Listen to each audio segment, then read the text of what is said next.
सर्वप्रथम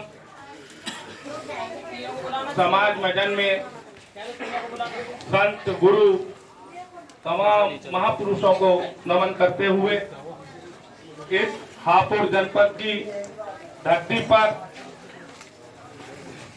लाखों की संख्या में मेरठ और सहारनपुर मंडल के जो जाति प्रमाण पत्र नहीं बनाए जाते हैं, दुखी और परेशान लोग आज हापुड़ पर कलेक्ट्रेट पर घेराव करने आए हैं। और जैसा कि मैं कई दिनों से लगातार देख रहा हूं, सोशल मीडिया पर जबरदस्त वायरल हो रहा है कि हम अनिश्चितकालीन धरने पर बैठने जा रहे हैं, लड़ाई आर पार की होगी। जब तक कि सरकार ये नहीं कह देती है कि आपके जाति प्रमाण पत्र लगातार जारी करने का हम आदेश कर रहे हैं, तब तक हम हापुड़ की इस कलेक्ट्रेट धरती से नहीं हटेंगे।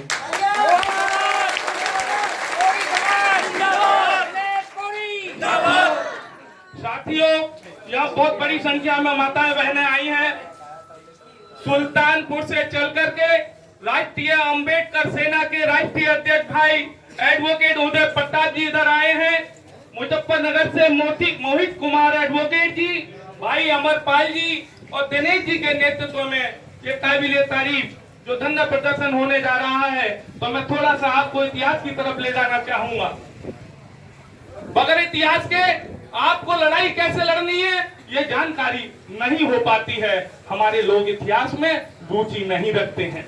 साथियों, अभी अभी 1 अगस्त को एससी की वर्गीकरण का एक आदेश पारित किया है।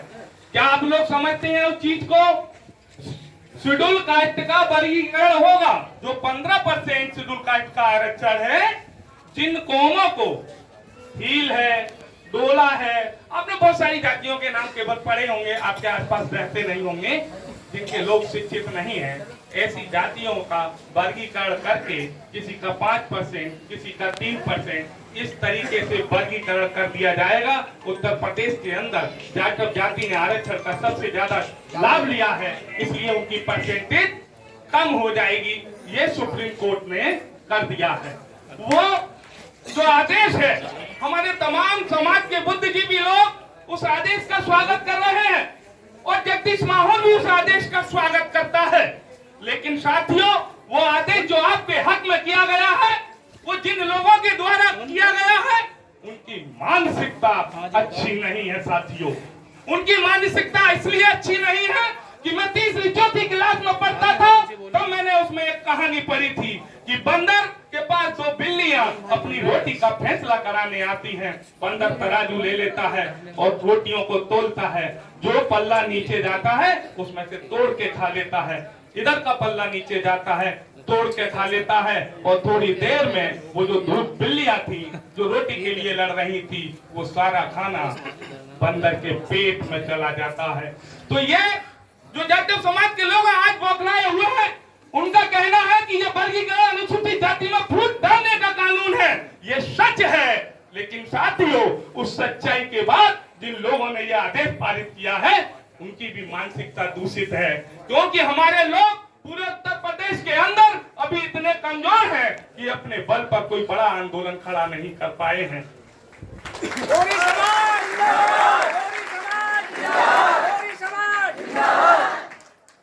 कमजोरी क्या है? आज आप अगर आंदोलन कर रहे हैं, तमाम साथियों को तो यह मालूम ही नहीं होगा कि हम जो आवाज बुलंद कर रहे हैं, जाति का प्रमाण पत्र मांग रहे हैं, वो मांग किससे रहे हैं? आप सरकार से मांग रहे हैं। और इस सरकार को बनाने वाला उत्तर प्रदेश में अनुसूचित जाति के अंदर सबसे बड़े पैमाने पर कोई वोट करता है, कोई समाज आपके द्वारा बनाई गई है सरकार, आपके द्वारा बनाई गई है सरकार, आप ही के जाति प्रमाण पत्र जारी करने का आदेश नहीं करती है। और आप चमारों पे उंगलियां उठाते हैं कि चमार हमें सुप्रीम कोर्ट तक पीछा करता है। साथियों, अभी हमारे बीच में गाजियाबाद से चल के बहुत ही क्रांतिकारी साथी बड़े भाई राकेश माहौल साहब आ गए हैं। अभी भी लोकसभा का चुनाव लड़े भाई एडवोकेट सुखबीर जी भी इधर आ गए हैं। मेरे साथ भी स्वतंत्र जनता राज पार्टी के जिला अध्यक्ष भाई राम गोपाल माहौर जी और सांसद प्रत्याशी रहे सतीश कोरी साहब और बड़े सीनियर साथी श्रोतीलाल माहौर साहब आए हैं, तो मैं ये कहना चाहता था कि जाटव आज इस आदेश से बौखलाया हुआ है। उत्तर प्रदेश में दलितों को कोई नेतृत्व करने वाली कौम है तो वो जाटव कौम है। वो जाटव, क्योंकि जब आपका हर जनक सुप्रीम कोर्ट के द्वारा हटाया गया था, पूरे देश के अंदर इस देश को बंद करने का आह्वान अगर वो सोशल मीडिया पे चलाया तो अग्रणी भूमिका में चमार जाति के लोग थे। 2 अप्रैल 2018 को पूरा देश अध्यक्ष जी, पूरे देश में दलित समाज के लोग सड़कों पे हरिजन एक्ट को बताने के लिए उतरे थे। मैं पूछना चाहता हूँ, कोरी जाति के कितने लोग सड़कों पे उतरे थे? कितने लोग, कितने परसेंट में अनुसूचित जाति का जो आपका एट्रोसिटी एक्ट है, जिसे हरिजन एक्ट कहते हैं, उसे बचाने के लिए आप पूरी समाज के लोग कितनी सड़कों पे उतरे? आप अपनी लड़ाई नहीं लड़ना जानते हैं। जब आपके पेट की बात आई, आपके बच्चों की बात आई, आप तब एकत्रित हुए हैं। और मैं ये कहना चाहता हूँ, हो सकता है सरकार बहुत जल्दी आपकी बात को मान ले और आपका सर्टिफिकेट जारी करने का आदेश जारी कर दे, तो क्या समस्या का समाधान हो जाता है? कोरी समाज क्या आप धरना देंगे? उसके बाद कोई काम धंधा नहीं करेंगे, आपकी लड़ाई सब खत्म हो जाएगी। मैं स्त्री की तरफ ले जाना चाहता हूँ। आज जिस जाल में आप फंसे हैं, मैं बताना चाहता हूँ कि आप कौन से जाल में फंसे हैं। आरएसएस जो दुनिया का सबसे बड़ा संगठन है, उसके कार्यालय में महाराणा प्रताप की तस्वीर लगी होती है। वो हिंदुत्व के एक बहुत बड़े प्रोदा है। लेकिन साथियों, महाराणा प्रताप जो मुगलों के आगे नहीं झुका था, उस मुगल अकबर ने उस महाराणा प्रताप को कत्ल करने के लिए उसको ऊपर चढ़ाई करी। तो पता है किसको भेजा? राजा मानसिंह, जो एक हिंदू राजा था, उसका सेनापति था। एक मुगल का, एक मुसलमान का सेनापति राजा मानसिंह हिंदू होकर के एक हिंदू राजा के ऊपर आक्रमण करता है। और महाराणा प्रताप का उधर से जो सेनापति है, उसका नाम है हाकिम सिंह। वो अपने राजा के लिए लड़ता है मुसलमान, और इधर मुसलमान राजा के लिए लड़ता है हिंदू। तो बताइए, क्या ये हिंदू मुस्लिम की जंग थी? हिस्ट्री बताती है ये हिंदू मुस्लिम की जंग नहीं थी, ये 2 राजाओं की जंग थी। ये जो 2 राजाओं का युद्ध था। और युद्ध से क्या मिलता है राजाओं को? युद्ध से राजाओं को मिलता है सत्ता और संपत्ति। जिस देश पे हमने राज कर लिया, उसकी संपत्ति हमारी है, सारा टैक्स हमारे पास आएगा और सत्ता भी हमारी है, सल्तनत बढ़ जाएगी। जिस चीज के लिए युद्ध होते थे, सत्ता और संपत्ति, हिंदू मुस्लिम के लिए नहीं होता था। आज जो आरएसएस ने भारतीय जनता पार्टी में इस देश में हिंदू मुसलमान के लिए आपको जो बरगलाया है, आज भी वही लड़ाई है। आपको समझने की जरूरत है, सत्ता और संपत्ति के लिए लड़ा जा रहा है। हिंदू मुस्लिम का इस देश में आज भी कोई झगड़ा नहीं है। आप लोगों को बरगला दिया, हिंदू मुस्लिम के नाम पे आपका वोट लिया गया और सत्ता उनके हाथ में है और संपत्ति दिनों दिन उनकी बढ़ती जा रही है और हमारे लोगों की घटती जा रही है। जगदीश भैया, जगदीश भैया, जगदीश भैया, कोरी समाज, कोरी समाज। मैं पूछना चाहता हूँ, इस सत्ता और संपत्ति की लड़ाई में आप कहाँ खड़े हैं? क्या आप जानते हैं आप किसी सत्ता और संपत्ति की लड़ाई में मुख्य धारा में कहीं हैं? क्या आपका कोई राजनीतिक दल है? क्या आपका कोई ऐसा सामाजिक दल है कि तमाम जैसे जाटव दबे कुचले लोगों का नेतृत्व करता है? क्या कोई समाज के अंदर कोई लीडरशिप ऐसी है जो तमाम वंचित दबे कुचले एससी बीसी माइनॉरिटी के लोगों का नेतृत्व करता हो? आप कोरी 77 साल से करते आ रहे हो। लोगों ने पढ़ा होगा कि 77 साल देश को आजाद हुए हो गए। साथियों, ये देश, तमाम लोग यहाँ खड़े हैं, आपकी जानकारी में होगा कि 15 अगस्त 1947 को ये देश आजाद हुआ था। जगदीश माहौर इस डेट को नहीं मानता है।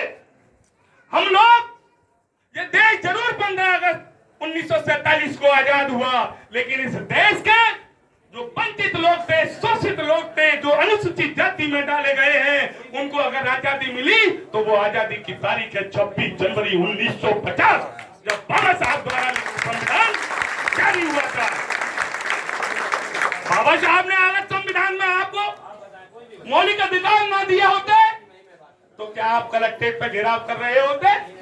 1950 से आपके जाति के तमाम लोगों को, अनुसूचित जाति के तमाम लोगों को आरक्षण मिल गया और वो आरक्षण के तहत शैक्षिक, सामाजिक, राजनीतिक रूप से बहुत आगे बढ़ गए और हम 1950 के बाद 74 साल हो गए हैं। 74 साल में अभी जाति प्रमाण पत्र मांग रहे हैं। कितना पीछे हैं बाकी एसटी से हम? 74 साल पीछे हैं। बताइए आप आने वाली पीढ़ियों की लड़ाई कैसे लड़ेंगे साथियों? सवाल बड़े गंभीर हैं, एकजुट होना होगा और आप जैसे दुखी परेशान तमाम धन ठेली नाई अन्य जाति के जो लोग हैं उन लोगों को भी साथ लेकर के आपको लड़ना पड़ेगा। ये समस्या तो आपकी समाधान आज नहीं तो कल होनी है। भाई दिनेश जैसे युवा, अमरपाल सिंह जैसे युवा, ये तमाम अब मैदान में आपके आ गए हैं तो ये लड़ाई का अभियान। लेकिन मैं एक आह्वान करना चाहूंगा, ये बार बार लड़ाई लड़ने से बेहतर है कि इस बार इस सरकार से आपका चाहे कितने दिन बैठना पड़े, कोरी समाज, कोरी समाज, दिनेश कोरी, दिनेश कोरी, जगदीश कोरी। अलीगढ़ में 65 दिन का धरना किया है अभी नवंबर दिसंबर में जगदीश माहौल ने। 65 दिन में इस शासन और प्रशासन को हिला के रख दिया। एसएसपी ने एसआईटी जांच करके, चूंकि सत्ता में बहुत ताकत होती है, अब आप लोग सत्ता में नहीं रहे तो आपको पता ही नहीं सत्ता में होता क्या है। तो मैं सत्ता की ताकत आपको बता देना चाहता हूं। 10% आरक्षण इस देश के अंदर ईडब्ल्यूएस के तहत सवर जाति को दिया गया है। वो सत्ता की ताकत से दिया गया है। उस आरक्षण को कहते हैं आर्थिक आधार पर गरीबी मिटाने का आरक्षण। लेकिन हम लोगों को जो आरक्षण मिला था वो गरीबी उन्मूलन, गरीबी को मिटाने का आरक्षण नहीं था। बाबा साहब ने कहा था कि 2000 साल से भी ज्यादा जिन कौमों को शोषण किया गया है, सामाजिक रूप से अपमान किया गया है, शिक्षा से दूर रखा गया है, उन कौमों को मुख्य धारा में लाने के लिए आरक्षण की जरूरत है। जगदीश कोरी, जगदीश कोरी, दिनेश कोरी। लेकिन सत्ता की ताकत में हमारी वोटों से पावर में आए ये लोग, उन्होंने अपने गरीब लोगों को 10% ईडब्ल्यूएस के तहत आरक्षण दिया। अब आपके गरीब में और उनके गरीब में देखिए जमीन और आसमान का अंतर है। आप आरक्षण का लाभ लेते हैं तो 4000 रुपए, 5000 रुपए का आप आय का सर्टिफिकेट बना के देते हैं, तब आपको स्कॉलरशिप मिलती है। लेकिन उनका गरीब 8 लाख सालाना कमाता है। मोहित जी आप को कहते हैं 8 लाख वाला ईडब्ल्यूएस में गरीब माना गया है। इस देश का कानून सुप्रीम कोर्ट में यह कहता है कि सवर जाति का गरीब वो है जो साल में महीने में 65,000 कमाता है और हमारा गरीब वो है जो महीने में 4000 कमाता है। दो तरह का कानून इस देश में चल रहा है और आप धर्म के नाम पे उन्हीं को वोट करने का काम करते हैं। धर्म के नाम पे उन्हीं की ना पार्टी की सरकार बनाना चाहते हैं। तो मैंने जो किस्सा बिल्ली और बंदर का सुनाया, उधर बंदर बैठा हुआ है, आपको वर्गीकृत जरूर कर दिया है, उसकी मानसिकता अच्छी नहीं है। हो सकता है और हो क्या सकता है आप देख रहे हैं, तमाम सरकारी संस्थानों को प्राइवेट हाथों में बेच दिया गया है। आप 74 साल बाद प्रमाण पत्र की मांग कर रहे हैं। अगर 14 साल और ये सरकार आ गई तो आरक्षण लेंगे कहां से? सरकारी संस्थान ही नहीं बचेंगे, सब लाला लोगों को बेच दिया जाएगा। सब इनके लोगों के पास सरकारी संस्थान, रेलवे इनका होगा, हवाई अड्डा इनका होगा, कहाँ लेंगे? क्या करेंगे फिर जातीय आरक्षण का? जगदीश कोरी, जगदीश कोरी। बहुत देर हो गई है सर, देर बहुत हो गई है, इसलिए लड़ाई लड़ना भी बहुत जरूरी है।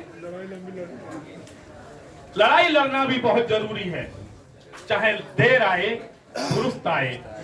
तो आप लोग अपने आप में संकल्प कर लें कि जब तक उत्तर प्रदेश की सरकार आदेश जारी ना कर दे, और ये लड़ाई अगर अकेले हापुड़ जनपद की नहीं है ना, 2 मंडलों की है, पूरे पश्चिमी उत्तर प्रदेश के 2 मंडलों की है, दोनों मंडल के तमाम उन युवाओं और बुजुर्ग माताओं बहनों से मेरा निवेदन है, अलग अलग तहसीलों में, अलग अलग जनपदों में बार बार आंदोलन करने से बेहतर है कि हापुड़ के इस आंदोलन को दोनों मंडलों के लोग मिल करके इसमें मजबूती दे दें। कोरी समाज, कोरी समाज, दिनेश कोरी, जगदीश कोरी। अब मैं एक बात और आपको कहना चाहता हूँ, बातें तो बहुत सी हैं, एक बात आपको कहना चाहता हूँ। इस देश के अंदर आजादी के 15 साल ही बीते होंगे कि आपके समाज के बुद्धिजीवी लोगों ने एक बहुत बड़ा संगठन बनाया, जिस संगठन का नाम है अखिल भारतीय कोरी ऑब्लिक कोली। अखिल भारतीय कोरी ऑब्लिक कोली समाज, जिस संगठन से राष्ट्रपति भी बने हैं, हाँ, रामान्य जिस संगठन से तमाम एमएलए और एमपी बने हैं, बड़े बड़े अधिवेशन और मीटिंग होती है। मैं पूछना चाहता हूं, वो जो संगठन है कोरी जाति और कोली जाति का है, तुम एमपी एमएलए राष्ट्रपति बने और आप सदन में बैठ करके कोरी ऑब्लिक कोली पर एक बिल पास नहीं करा पाए। बताइए, ऐसा संगठन कोई जानता है?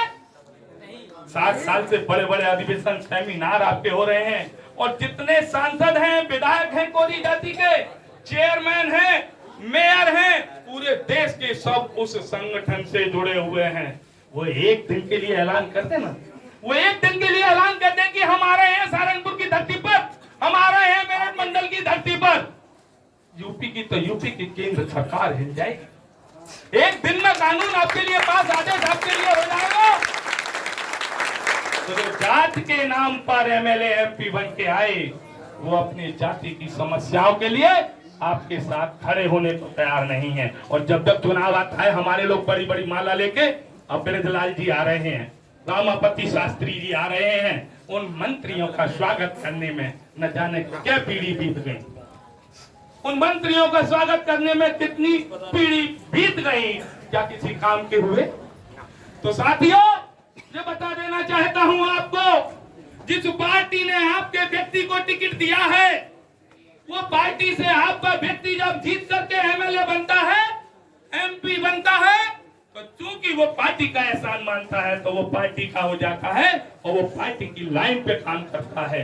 और समाज जो उम्मीद रखता है वो उम्मीदों पे खरा नहीं उतरता, क्योंकि टिकट पार्टी ने दिया, पार्टी के कार्यकर्ता ने प्रचार प्रसार किया, पार्टी ने उसको गाड़ी घोड़ा दिया, पार्टी के एहसानों में दब करके वो पार्टी की लाइन पर, पार्टी के एजेंडे पर काम करता है। इसलिए जरूरत है उत्तर प्रदेश के अंदर आपको एक युवा लीडरशिप खड़ी करने की, और एक ऐसी लीडरशिप, अभी आपके बगल में एक 32 साल का लड़का तमाम बुद्धिजीवी जाटों ने मिलकर के देश का एक बड़ा नेता बना दिया है, नगीना से सांसद बनाया है।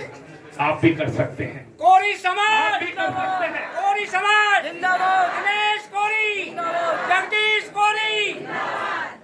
आपकी इच्छा शक्ति अगर मजबूत है तो ये काम आप भी कर सकते हैं। 15,000 रुपए का तेल फूक करके अपनी 4 व्हीलर से ये युवा साथी एडवोकेट ललितपुर से चल करके आपके बीच आए हैं, सुल्तानपुर से चल करके आए हैं।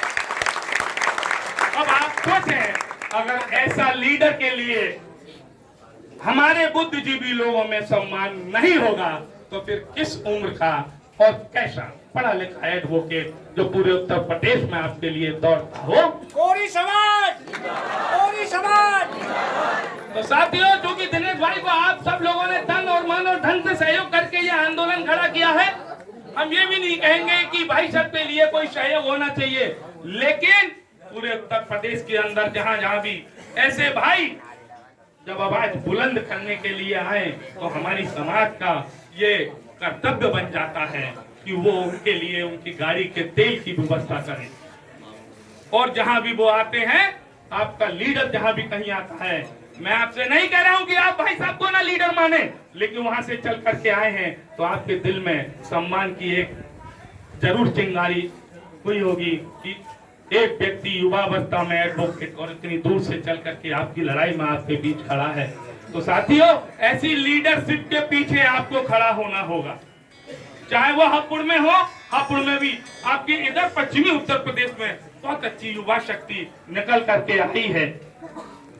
मोहित एडवोकेट जी ने बढ़िया प्रोग्राम अभी किया था मुजफ्फरनगर में, अमरपाल जी करते रहे, शिव कुमार गोरी सहारनपुर के हैं, भाई दिनेश जी हैं। तो बहुत सारी युवा लोग इधर उभर के नए चेहरे आए हैं। मैं चाहता हूं कि वो सब लोग निरंतर फोन पर और एक साथ बैठ करके एक विचारधारा के तहत एक ऐसी शक्ति का निर्माण करें कि उत्तर प्रदेश के अंदर हमारे पास भी एक ऐसी लीडरशिप होनी चाहिए। वो एमएलए हो या ना हो, वो एमपी हो या ना हो, लेकिन इस लोकतंत्र में सत्ता के बाद किसी के पास कोई दूसरी पावर है तो वो लोकतंत्र में जनमत की पावर है, जनता की पावर है। आप अगर इकट्ठा होना सीख गए अपने लीडर के साथ, दिनेश कोरी जिंदाबाद, दिनेश कोरी जिंदाबाद, जगदीश कोरी जिंदाबाद, कोरी समाज जिंदाबाद। तो साथियों अब आप विचार आपको है, सोचना आपको है। आज तक जिस सरकार को आप बनाते आए हैं, जिस दिन उत्तर प्रदेश के कोरियों ने यह फैसला कर लिया कि इस सरकार को उखाड़ के फेंकना है, और जिस दिन सरकार उखाड़ कर फेंकना सीख गए तो साथियों आने वाली सरकारें भी आपसे करने का काम करेंगे। सरकारें आपसे क्यों नहीं डरती हैं? वो ये जानती हैं कि ये हमारे हिंदुत्व के जाल में फंसे हुए लोग हैं। ये धर्म के नाम पर वोट हम ही को करेंगे। इनके दिमाग में हमने इतना भर दिया है कि मुसलमान इस देश का दुश्मन है। मुसलमान दुश्मन होता, भाई नरेश चंद माहिया जी दिख रहे हैं आप वाले तलक हुआ थे, मुसलमान इस देश का दुश्मन होता तो 5 किलो अनाज उनको नहीं मिलता। मुसलमान इस देश का दुश्मन होता तो अभी अभी जो मकान सरकार ने बनवाए, एक भी मकान के लिए पैसा उनको नहीं मिलता, उनके बच्चों को वजीफा नहीं मिलता। जो सुविधाएं आपको मिलती हैं वो सारी सुविधाएं ये सरकार मुसलमानों को देने का काम करती है। और तो और भारतीय जनता पार्टी में अल्पसंख्यक मोर्चा के नाम से इन्होंने एक मुसलमान को राष्ट्रीय अध्यक्ष भी बना रखा है, यानी मुसलमान का वोट तो ये भी चाहते हैं। शहनवाज हुसैन, मुख्तार अब्बास नकवी भारतीय जनता पार्टी के बहुत सीनियर नेता हैं, दोनों मुसलमान हैं और दोनों की घरवाली ब्राह्मणी हैं। तो साथियों ये रोटी बेटी का रिश्ता बड़े घरों में करते हैं, वहां जाति धर्म नहीं देखते हैं। और आप, मुझे लगता है कि आप तो गोत्र भी देखते होंगे, आप तो ये भी देखते होंगे ये कबीरपंथी है कि नहीं, ये जुलाहा है कि नहीं, ये कोरी है, ये मुझसे नीचा है, ये मुझसे ऊंचा है। तो साथियों इन चीजों को आपको या तो ब्राह्मणों से सीख लो या फिर जाटवों से सीख लो, सीखना तो पड़े। रोटी बेटी के संबंध, मेरी बहन सहारनपुर में भी आई है, एक रिश्ता मेरा मेरठ में है। हमारे रोटी बेटी के संबंध अगर पूर्ण रूप से हो रहे होते तो ये लड़ाई पूरे उत्तर प्रदेश की होती, सबके दो दो एक एक रिश्तेदार होते तो यहाँ 10 गुनी भीड़ होती। तो साथियों रोटी बेटी के संबंध होना भी बहुत जरूरी है। इस सरकार और जाटुओं को मौका क्या मिल जाता है, भैया ने जैसे बताया हमारे अभी लोगों में कोली है, संतवार है, ये है, वो जानते हैं ये कोली है, लेकिन वो नहीं चाहते हैं कि आरक्षण में और बंटवारा हो। आजाद समाज पार्टी के कोर कमेटी के एक मेंबर हैं, 2 बारी के एमएलए हैं, मिनिस्टर रहे हैं मायावती सरकार में। मेरे घर आके मुझसे बोले कि आप भीम आर्मी में आ जाए, प्रदेश में जहां भी काम करें, आजाद समाज पार्टी में आ जाए। मैंने कहा पश्चिमी उत्तर प्रदेश में हमारे लोगों का जाति प्रमाण पत्र नहीं बनता है, क्या भीम आर्मी आजाद समाज पार्टी हमारा समर्थन करेगी? इस पर वो कहते हैं कि आप राजनीतिक व्यक्ति हैं, आपको साइलेंट मोड में रहना चाहिए, इस मैटर पे तो बात ही नहीं करनी चाहिए। तो साथियों जाटव आपकी खिलाफत करता है, जाटव आपकी खिलाफत करता है। और आज सुप्रीम कोर्ट ने जब आदेश कर दिया है तो बरगला गया है। अब मीटिंग कर रहा है कि ये हम में फूट डालने का काम कर रहे हैं, ये हम में फूट डालने का काम कर रहे हैं। अब बरगलाते रहो। अगर आपने प्यार सम्मान कोरी समाज को, तमाम अनुसूचित जाति के लोगों को बराबर की हिस्सेदारी, 4 बार सरकार रही आपकी, आपके कुकर्म ले डूबे। आज एक भी एमएलए एमपी जो इस सूबे में सबसे बड़ी मजबूत दलितों की एक पार्टी उभर करके आई, जो पूर्ण बहुमत में आई थी, आज उसका नाम लेवा पानी देवा नहीं है। तो साथियों भाई हस आजाद समाज पार्टी का होगा। इसलिए मैं जो भी लोग सुन रहे हो जाटा वो चमार जाति के, मैं उनके लिए भी कहना चाहता हूँ कि सुधर जाओ, सुधर जाओ। आपके नीचे जो गरीब तमाम अनुसूचित जाति के लोग हैं उनके साथ उनको गले लगा करके उनके हिस्सेदारी देने का काम करो, तब तो आप उस बंदर से लड़ लेंगे, वरना वो बंदर ना आपको छोड़ेगा ना हम। वो तो दोनों की रोटी खा जाए। जगदीश कोरी वो बंदर ना आपको छोड़ेगा ना हमें। तो तमाम बुजुर्ग साथी इधर आए हैं, युवा हैं, माताएं हैं, बहनें हैं, कितने दिन तक लड़ सकते हैं आप? क्या क्षमता है आपकी? कितने दिन तक लड़ सकते हैं? ये आने वाली पीढ़ियों के भविष्य का खेल है। मैं पूछना चाहता हूँ, जब तक हमारा हक नहीं मिल जाता जब तक लड़ेंगे। जय हो माता जी के लिए, जय हो। 65 दिन तमाम उत्तर प्रदेश के लोगों ने मुझे बधाई दी कि माहौर जी, पूरे उत्तर प्रदेश में जाटों के बाद सबसे लंबा आंदोलन अगर कहीं हुआ है तो अलीगढ़ के कोरियों ने किया है। वही रिकॉर्ड आपको बनाना है। आप जितने दिन बैठेंगे ये आंदोलन पूरे उत्तर प्रदेश के कोरी समाज के खून को गर्म करेगा। जितना टाइम खींचेगा ये लड़ाई पूरे उत्तर प्रदेश के कोरी समाज के दिल में जलने लगेगी। और जब तक ये उत्तर प्रदेश के तमाम कोरी समाज के दिल में आग नहीं जलेगी, ये सरकार बड़ी निकम्मी है, सुनने वाली नहीं, ये आसानी से नहीं मानेगी। इसलिए आपसे निवेदन है, ये एक दिन का आंदोलन नहीं है। आपको अगर जीतना है तो डेली इस धरने के लिए समय निकालना पड़ेगा। 100 से 200 लोग पर डे यहाँ बैठेंगे, तब जाके आपकी बात बनेगी। एक दिन में कोई सरकार हिलने वाली नहीं है, 2 दिन में कोई सरकार हिलने वाली नहीं है। और ये सरकार तो वैसे भी नहीं हिलेगी, क्योंकि इससे ज्यादा जिद्दी सरकार नहीं है। इसे जो कानून पास करने होते हैं कर देती है, बार बार भद्द पिटती है, फिर भी कर देती है। बातें तमाम है, वही मैं यही निवेदन करने आया हूँ। मैं अलीगढ़ रहता हूँ और जब जब बीच बीच में बड़े आंदोलन होंगे तब तक मैं आपके बीच में हूँगा, मेरे तमाम साथी आपके बीच में होंगे। और आपसे करबद्ध निवेदन यही है, लड़ाई बीच में नहीं छोड़नी है। अपने काम धंधे का एक शेड्यूल बना ले कि मेरे सुबह से शाम वाला काम 12 बजे तक निपटाना है और 12 से 5 बजे तक मुझे धरने पे देना है। अगर आपने ये शेड्यूल बना लिया तो कोई माई का लाल नहीं इस लड़ाई में आपको हरा दे। जीत आपकी होगी, जीत आपकी होगी। कोरी समाज जिंदाबाद, कोरी समाज जिंदाबाद, कोरी समाज जिंदाबाद। अपना हक लेके रहेंगे, अपना हक लेके रहेंगे।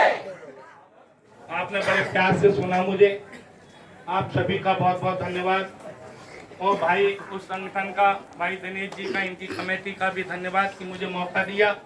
आप इसी जोश खरोश के साथ लड़ते रहें और हम और भाई जैसे तमाम साथी उत्तर प्रदेश में इस लड़ाई का प्रचार प्रसार करके इस लड़ाई को बड़ा रूप देने का काम करते हैं।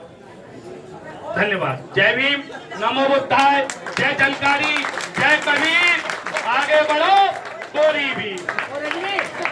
अलीगढ़ से पधारे भाई जगदीश प्रसाद जी का बहुत बहुत धन्यवाद।